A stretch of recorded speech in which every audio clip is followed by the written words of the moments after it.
It's no good. You're wasting your time. I'm not helping. Take another look. Might jog your memory. He was here yesterday. Poor bastard. I don't want to be involved in this kind of business.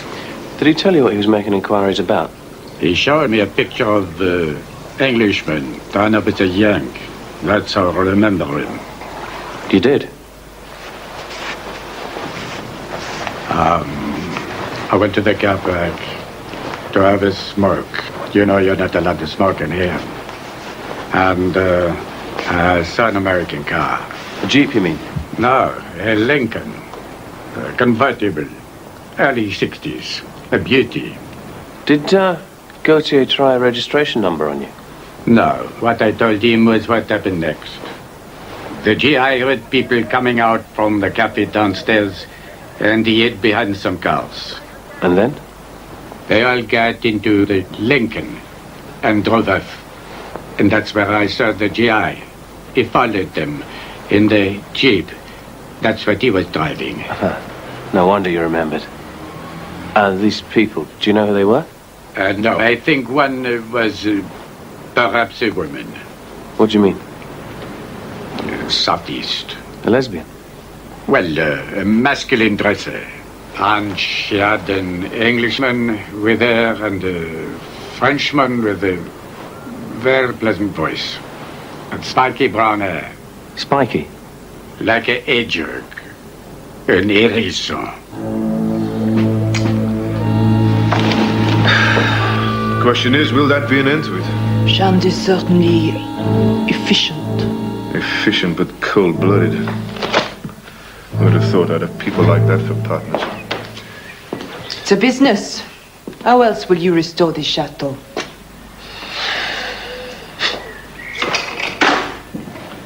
The registration number belongs to a clapped-out old farm vehicle that hasn't left the fields for years. Well, why would G.I. Joe have written that down? Perhaps he made a mistake in the number. Who knows? Or somebody came out of the woodwork to stop Gautier finding out about Joe. There may be no connection. No connection? What do you mean? We already have a suspect in the case of Joe. Yeah? Who? Albin Jobert. The stilt man? A witness came forward to say that he and Joe had a fight 2 months ago in Dieppe. What? He gave a good description. Gaunt face, hérisson. You know what that means? Sure. Hedgehog haircut. You're listening to BBC Radio Kent. 6 minutes to 7.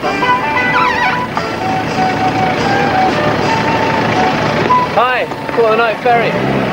Find out anything? He was onto them. So, who are they? Are they drug dealers? Could be.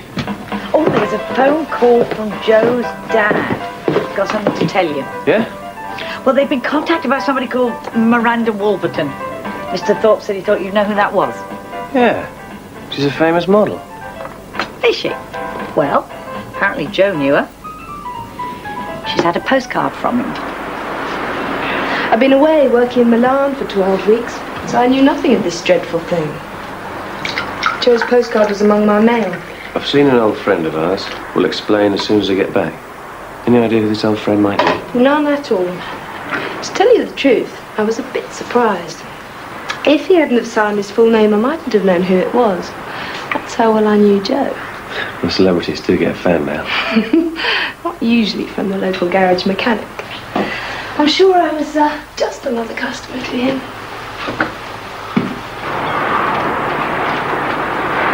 You live long in this area? I bought this house 3 years ago. When I'm not working, I need to be miles away from you. And you had no other connection with Joe? That's a funny sort of a question. He had a few personal problems a while back. Got into some bad company through a bad habit. If you mean the kind of problem I think you do, I've never indulged. So, no common ground and no mutual acquaintances there. And all he ever did was service your car? Well, my old car, before it was stolen. It was almost as heartbroken as I was. Joe had a thing about American cars. You had one as well? Yes. Classic car. A Lincoln convertible. I bought it in the States and had it shipped over. I miss it terribly. I think you've just cleared up who the old friend is. Joe must have recognized the Lincoln around Honfleur. Oh, he'd recognize it like a shot. Even if they'd resprayed it. He knew every inch of that beauty. That must be why he was in Dieppe, keeping an eye on it. And they spotted him. Whoever they are. I thought at first it was to do with drugs, but I was wrong. Miranda said her car was worth over £30,000. Oh, yeah. You hear in the trade about the theft of exotic cars. 2 or 3 now and then. Give you huge profits. Some racket. Compared to honest motor trading. Rollers, Porsches, Mercs, and vintage classics like Astons and E-types. Most are nicked at weekends or when people are on holiday. That gives the villains time to whip them across the channel. Do you have any idea of the volume of cross-channel traffic nowadays? Sure. We're part of it ourselves every week. Then you'd understand how difficult it is to single out stolen cars, no matter how vigilant our men are at the ports. There must be some way of tracking down the car thieves. Oh, yes, if they are the real targets. I mean, responsible for the disappearance of Joe Thorpe and the death of Monsieur Gautier. Murderer, surely. If you wish. You're not still holding the stilt man suspect, are you? Look, we are always grateful for your help, but please allow us to do our own police work. Still no sign of the Lincoln in the Honfleur area?